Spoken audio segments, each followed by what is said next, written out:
గనుల నిబంధనలకు సున్నం, రాష్ట్ర ఖజానాకు కన్నం, హద్దులు దాటిన పెద్దల బేరం, పరిధి చెప్పకుండానే సూర్యాపేట సున్నపురాయి గనుల వేలం, డీజీపీఎస్ కార్నర్ పాయింట్లు లేకుండానే ఈ టెండర్ల ప్రక్రియ, 3 బ్యాంకుల వేలంలో ఎంటీడీఆర్ చట్టానికి తిలోదకాలు, రిజర్వ్ ఫారెస్ట్లో నచ్చినంత తవ్వుకునేలా పరోక్ష వెసులుబాటు, 2 బ్లాకుల్లో అక్రమ మైనింగ్పై ఇప్పటికే కోర్టులో కేసులు, అవే బ్లాకుల్ని దక్కించుకున్న వివాదాస్పద సిమెంట్ కంపెనీలు, పోటీ లేక మరో బ్లాక్ను రద్దు చేస్తున్నట్టు ప్రభుత్వం ప్రకటన, ఆర్టీఐ కింద ఈ టెండర్ల సమాచారం ఇచ్చేందుకు నిరాకరణ, వ్యక్తుల ప్రాణాలకు హాని ఉందంటూ గనుల శాఖ తిరస్కరణ.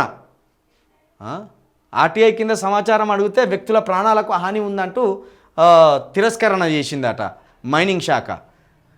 ఒక రిజర్వ్ ఫారెస్ట్లో 1000 హెక్టార్ల సున్నపురాయి నిక్షేపాలు ఉన్నాయి.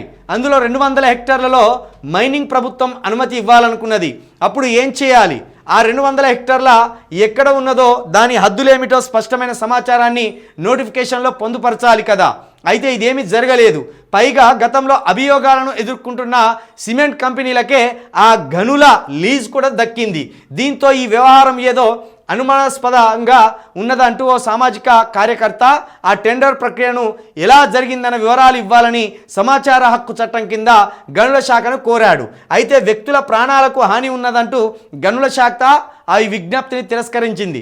ఇదంతా చూస్తుంటే ఆ గనుల వేలం వెనుక ఏదో గూడు పుటాని ఉన్నదన్న అనుమానం ఎవరికైనా కలగకమానదు. సూర్యాపేట జిల్లా హుజూర్ నగర్ నియోజకవర్గ పరిధిలోని సున్నపురాయి నిక్షేపాల మైనింగ్ లీజ్ వేలం ప్రక్రియ గురించే ఈ ఉపద్ఘాతం అంతా. అయితే ఇది 3 మంత్రులకు సంబంధించిన అనుచరులు తవ్వుకునడానికి లైసెన్సులు ఇచ్చినట్టు ఒక సమాచారం వినిపిస్తున్నది. ఇటు ఖమ్మంలోని ఒక వ్యాపార దిగ్గజంగా ఉన్న మంత్రి గారి హస్తం, అదేవిధంగా నల్గొండలో ఉన్న కొందరు బ్రదర్స్ వాళ్ళ హస్తం కూడా ఈ సున్నపురాయికి సంబంధించిన తవ్వుకునడానికి గనుల వేలానికి సంబంధించింది కూడా ఉన్నట్టు కూడా తెలుస్తున్నది. కాబట్టి మరిగా కాంగ్రెస్ పెద్దలే దీన్ని తవ్వుకుంటున్నారు. ఇక కొన్ని కంపెనీలకు అభియోగాలంటే దీని మీద ఇప్పటికే విమర్శలు, కేసులు కూడా ఉన్నాయి. ఇక ఆ 3 మంత్రులకు సంబంధించే ఈ గూడు పుటానంతా.